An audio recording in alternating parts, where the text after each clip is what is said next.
Crime 101 is a new ensemble crime, action, thriller drama following a thief who commits all of his crimes along LA's 101 highway, an insurance woman disappointed with her professional life, which bleeds into her personal one, a detective pursuing the thief, and a handful of smaller players. As the title suggests, this is a basic crime movie. It follows similar beats to a plethora of movies you've likely seen before. The characters fit the mold of expected archetypes. The performances don't necessarily stand out within the genre, but I liked it. It's a vanilla crime story and, if well made, even the most basic execution of conventions and tropes can be entertaining. It's why the genre has been able to continue going, and Crime 101 is an ode to the formative entries within the canon. The movie knows how to play with tension in the scenes that really count, and this stems from its sprawling ensemble, which intertwines in ways that I loved, seeing the subtle connections between characters that gradually grow across the runtime. The first significant chunk of the first act establishes the key players in relation to each other, so stakes are dusted into the fabric of each scene for payoffs I think were incredible. There's a scene where Mark Ruffalo's detective character and Chris Hemsworth's thief are simply discussing within a car, and the dramatic irony, the cat and mouse dynamic there, is pushed to the right degree. The conflict the film has been building towards reaches a satisfying zenith, whereas fully on board with what was to happen next, as the third act builds. But that's not where the tension is at its highest. I like those kinds of scenes, the more subtle and quiet build-up to something more later on. Yet, my 100% favourite part of this movie is Barry Keoghan's thief character. The way the character is written is so separate from the clinical approaches the rest of the characters pursue, and is more like a live grenade thrown into whatever scene he's put into. Everything just shifts when he's involved. We got legible, handheld shaky cam, and a performance so incredibly batshit when placed next to Barry, Ruffalo, and Hemsworth's composure for much of the runtime, that every scene becomes more exhilarating.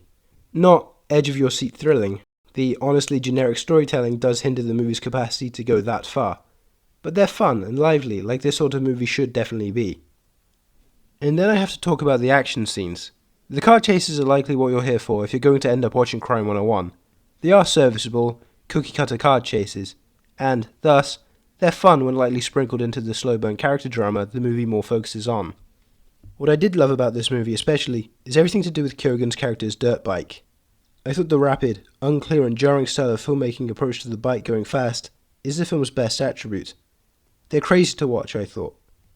These static shots placed aboard the bike as it moves, something that may not be new per se, but I can't quite recall a film which shoots motorcycles in such a manner, are so hyped up on Keoghan's unpredictable and manic energy. I also thought that Chris Hemsworth was pretty good as the primary lead of the film. Yes, Halle Berry is pretty good as a co-lead, but her absence in much of the criminal activity of the film and a more mundane character puts her as the less interesting of the two. Hemsworth is providing an interesting performance. For a movie like this, starring such a recognisable actor as him, one could easily imagine a version of this featuring a more generic, stoic lead. But this isn't that movie. Mike, Hemsworth's character, is cool and slick on the job, but he isn't in his personal life. Quite the contrary, he's an uncomfortable mess who can't handle relationships, which is something new for Hemsworth, and I dig that. It strips from any semblance of his star persona and makes him a more personable version of the driver from Drive. Crime 101 certainly isn't the greatest crime film, but it is the most crime film in recent memory. It's a popcorn movie with a little bit extra on its bones, and a cast I can't help but enjoy watching on screen. Definitely handsomely crafted, and the kind of movie which should be going to cinemas. Original, fun, bombastic, character-driven, albeit slightly dragging with its pacing.